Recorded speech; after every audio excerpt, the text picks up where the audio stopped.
Dr. Vidya Patil, serving as Assistant Professor of English at Government First Grade Women's College, Bidar. I will be guiding and assisting you during this course. In today's video, we will be dealing with the grammar topic, one word substitution. Now, this is something which is very crucial for all of you students to learn because it is an integral part of most competitive examinations. Whenever you will be facing a competitive examination, you have to give a general English. There will be a general English paper, and generally this general English paper consists of questions based on one word substitution. So what exactly is one word substitution and how you can go about trying to get a mastery over this is what we will be discussing in today's video. So students, let us begin with the video. Let us now begin with one word substitution. Well, one word substitution, as I have told you, is one of the most important and integral parts of vocabulary. So, when you learn any particular language, you need to have a knowledge of all the different kinds of words which are used in that language. This is such a vast field so that it is not possible that you can learn it in one day, but you have to make it a practice to learn as many words as possible in that particular language. One of the ways to improve your vocabulary is by learning one word substitution. So here, instead of a sentence or a phrase, you have to replace it with a single word which gives exactly the same meaning. This is a very important part of all competitive examinations, and learning how to substitute a phrase or a sentence with a single word will help you in facing these competitive examinations also. So, in one word substitution, we use one word in place of a phrase in order to make that sentence more simpler and the structure of the sentence more clear. For example, we can replace, when we replace the meaning of this sentence or we replace the phrase or the sentence with a single word, we should be very careful that the meaning of the sentence does not change. Now let us take up some examples. One who does not believe in the existence of God.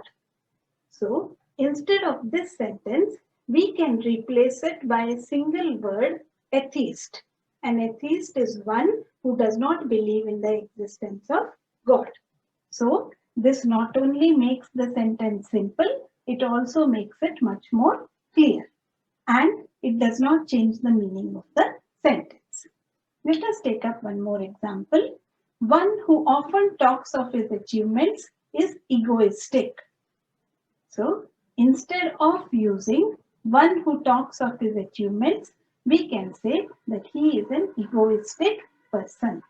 Again, by using the single word egoistic in place of the entire sentence, what we have done is we have made the sentence much more simpler, much more clear, and also we have not changed the meaning of the sentence. Let us take up one last example. Someone who is in love with himself. Instead of this phrase, we can use the word narcissist. So again, we have made the sentence simple, the sentence structure more clear, and we have not changed the meaning.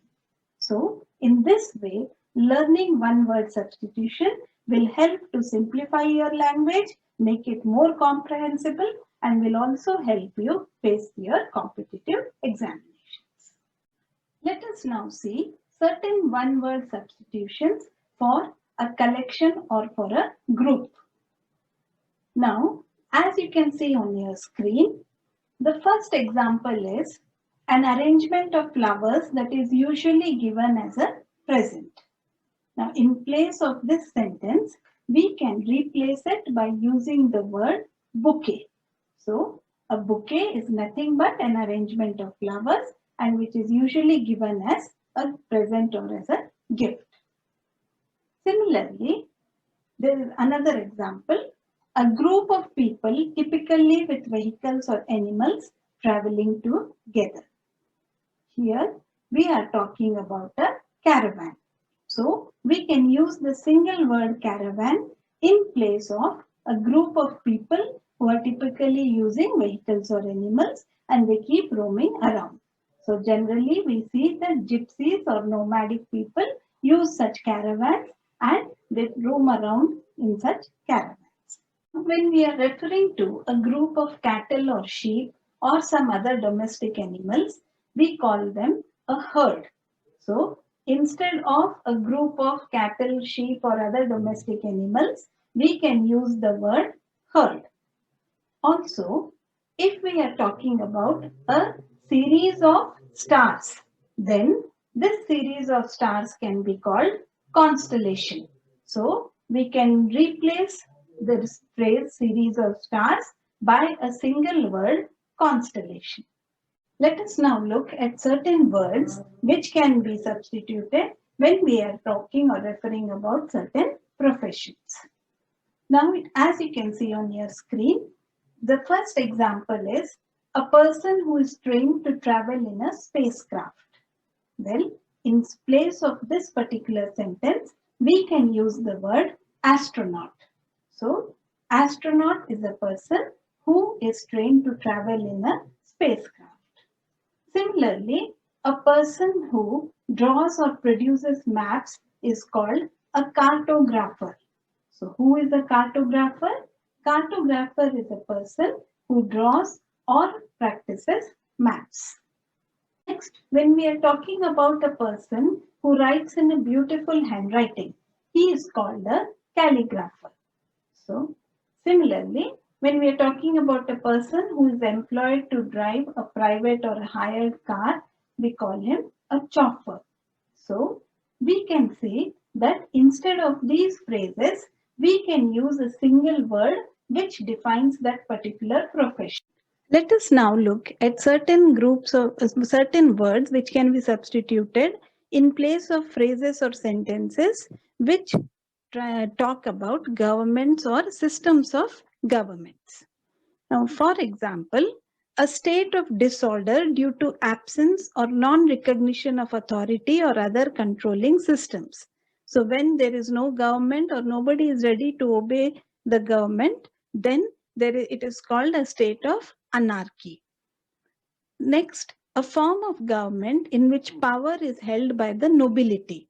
So where a certain few rich people hold the entire power of the government, then it is called aristocracy. A system of government by the whole population or all the eligible members of a state, typically through elected representatives. So this, all of you know, is democracy. So where we people who are all members of the state, we can elect and decide our own leaders. Also, a self-governing country or region. So where they are not under any other power and they have got complete self and they take all the decisions by themselves. Then it is called autonomy. So in this way, we can use different single words in place of phrases which define certain government systems. So students, we have now seen how we can use one word and substitute it in place of a phrase or a sentence. We'll take up a few more examples in the next video. I hope you liked this video. Thank you.